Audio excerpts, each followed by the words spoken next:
So we're gonna make an LA burger. Okay. Crunchified.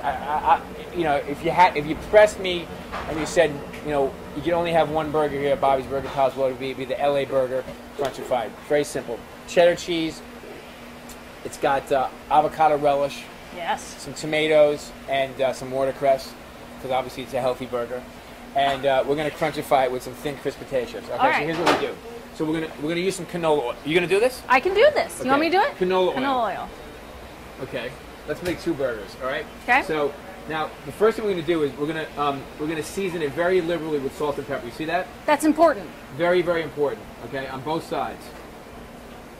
So put it down like that. Can you do that? Yeah, I can do that. Ready? Yeah, good enough? Yeah. Make sure you have enough oil here. Okay, I think I might have a lot of pepper on there. There we go. Whoa, okay. Splatter yourself. And then season the other side now. Got it? Both sides. Salt and pepper. Okay. Now, would you put that much seasoning on if you were making a burger? Yes. You would? But I like to cook. Okay. I watch Bobby Flay. Oh, okay. No, so all right, so a lot of people would say to me, that's a crazy amount of salt and pepper. That's not, right? It's not, because it's actually gonna help us form a crust as well as season the meat itself. And remember, it's a very dense piece of meat. It's 80% beef, 20% fat, and you want all that seasoning to go through. I don't mix anything in the burger. You don't. It's just straight up. It's only on the outside. Okay. What do you do? I don't. Tell the truth. Tell the truth? Because we're gonna come to your house. You can come on.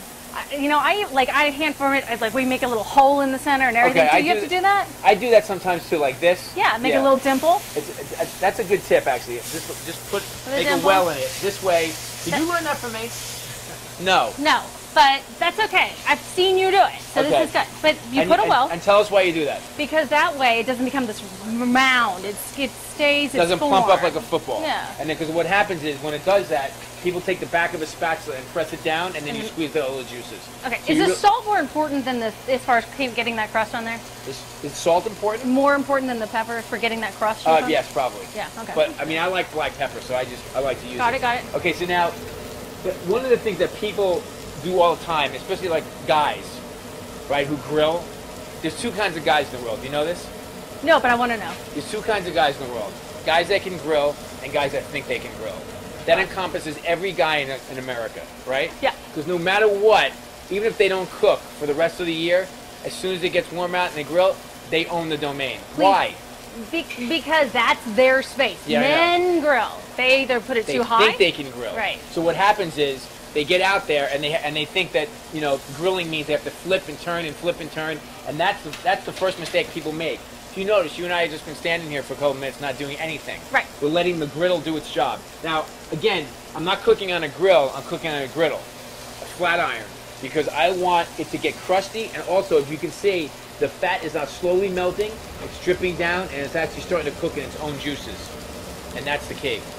You need all that fat. All right. Got it. So let's go over here. All right. So here's what we're gonna do. We're going to use some avocado relish. What's in there? It's avocados, jalapenos, red onions, cilantro, and lime juice. Yummy. You know, some people call it guacamole.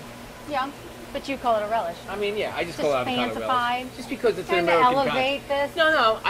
Listen, guacamole can be fancy too, but this is I really want this to be an American concept. So I don't want to translate things into Latin words. Okay. But and then tomatoes and some watercress, and then some cheddar cheese. And in this case, we're going to use cheddar cheese, and it's always 2 slices of cheese on our burgers. Why? Every single time, because it needs it. Because cheese is the key to a burger. You see the sign? Bobby says melt the cheese completely. So important. This is like the only rule in this whole kitchen. Well, no, there's a lot of rules in this kitchen. That's the only one you can see. All right, so let's flip these burgers. All right, should I take one too? Yeah, you flip one. Let's see what it looks like. That's awesome. Okay. See, now this is what we're getting. See, you see that crust on the outside? That is incredibly key to a good burger. We want contrast of texture. Otherwise, it's all the same texture. When something tastes good and it's all the same texture, it's just not as fun to eat as if it actually has some contrast. Now, you see what's happening here? It's cooking here and it's cooking here, right? And now it's on the bottom. But we want to cook the edges as well. Let me show you how we do that. This is a really special ingredient. It's called water. Okay? So I just go very quickly, a little bit of water, and I cover it. And I actually steam the edges of the burger. It's just your Benihana moment. This is my Benihana moment, exactly. It actually steams the edges of the burger, so it helps to cook the burger evenly. Okay, and it also creates moisture. All right, so let's just take a look at what it looks like now. You can see now the edges are now cooked. All right, that's the key. Awesome. We'll do it one more time, just in case. Did you get that?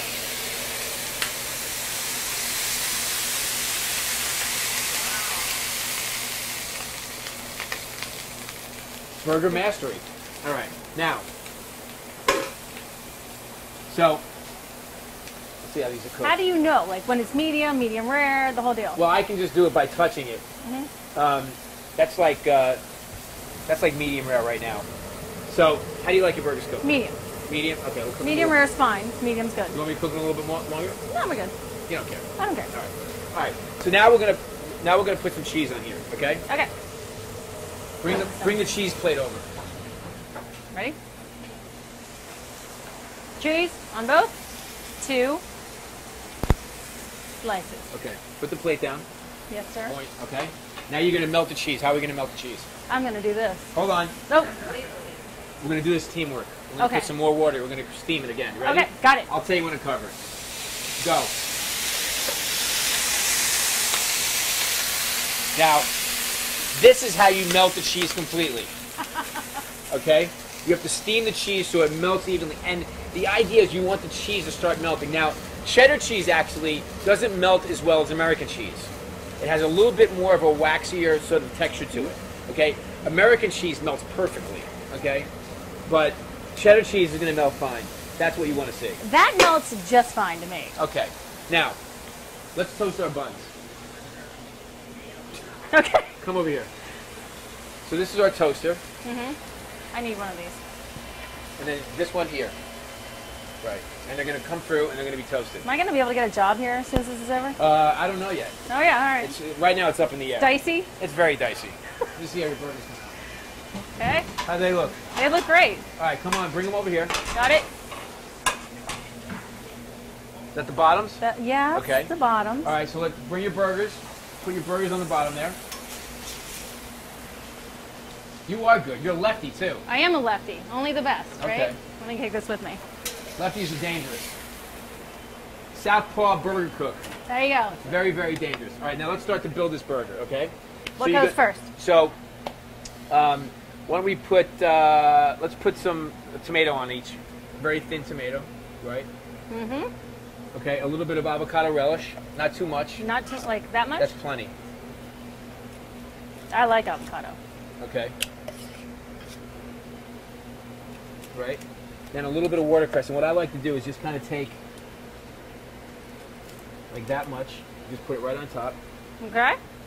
On each? Yeah.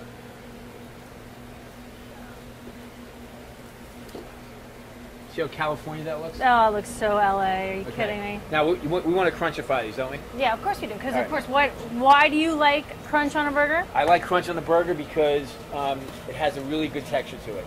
Okay, not too many of them. Like I'm going to show you how to do this. So basically, the technique is you put it into the bun. That's the bun. Thank you so much. You're welcome. And then you take a skewer because we want it to stick together. But the deal with the skewer is this way we don't have to push it all the way down. And when you look at the burger like that, look how pretty that looks. Now that is a gorgeous burger. That's a gorgeous burger. I think you made that one. I did. Let's see you crunchify. All right, we're going to crunchify. This is your first crunchification of yeah, your life. there we go. Right now. Yep. It's about You're that gonna many. Witness it. Exactly. Right? Get your skewer. Got my skewer. Flip her over. Yeah, flip her over, exactly. There you go. Put it up there. What do you think? And go like this. Start your order up. Pick up. Come on. Exactly. There you go. Get it going. LA Burger Crunchified. I love it. You're hired. Am I hired? Yeah, absolutely. Awesome. Anytime. Couple of questions while we have you. Okay. Why Cincinnati? Well, this was a great opportunity. The Horseshoe Casino asked us to open here. We've never opened anywhere outside of the Northeast, really. I mean, maybe the Mid-Atlantic, sort of on the edges, but this is the first Bobby's Burger Palace that I've opened that I can't drive to. I mean, I could drive, but it'd be a really long drive. And so I think that at some point we had to come to the Midwest, and this is a great place to start. Think we'll see more around here? I hope so. If this one goes well, hopefully, BVP will start having babies. How about a Mesa Grill? We could definitely open a Mesa Grill. You think people will come to Mesa Grill in Cincinnati? I think I'll be there. Okay. Well, only you? Well, I'll bring lots of friends. So I just need one table? You need one table it's just a small for restaurant. Me. No, we'll bring lots of friends. But seriously, are you planning on could we see more? Sorry. Could we see more of your the upscale restaurants? Yeah, I mean, listen. Here's the deal. Once I open a restaurant in a particular place, then the opportunity to do other things there is obviously a lot easier in terms of thinking about.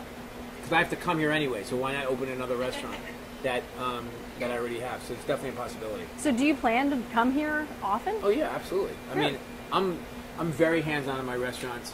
It's something that is not surprising to me because it's my number one love. I do a lot of television, but in terms of what's more important to me, it's not even close. The restaurants are my bread and butter for happiness. It's the thing that I want to do more than anything else, which is be in my kitchens, train my cooks, cook with them, inspire them. The TV stuff is great, but to me, it's all about right here. I know you were inspired by, you started working under chefs that really took you on, and you said they introduced you for the first time to good food. Sure. Do you ever see some of those guys in your ranks or women in your ranks? Oh, absolutely. I've had people work for me for decades now. I mean, I've been cooking for a long time. I've actually been cooking professionally for, you ready for this, 31 years. I dropped out of high school and I started cooking right away. And so this is the only thing I know. I mean, it's the thing I love. I got really lucky because I wasn't going anywhere in school, and then I started working in a restaurant, and I found the thing that I loved, and I didn't even know it. It was just there waiting for me, and I walked in the right door. A lot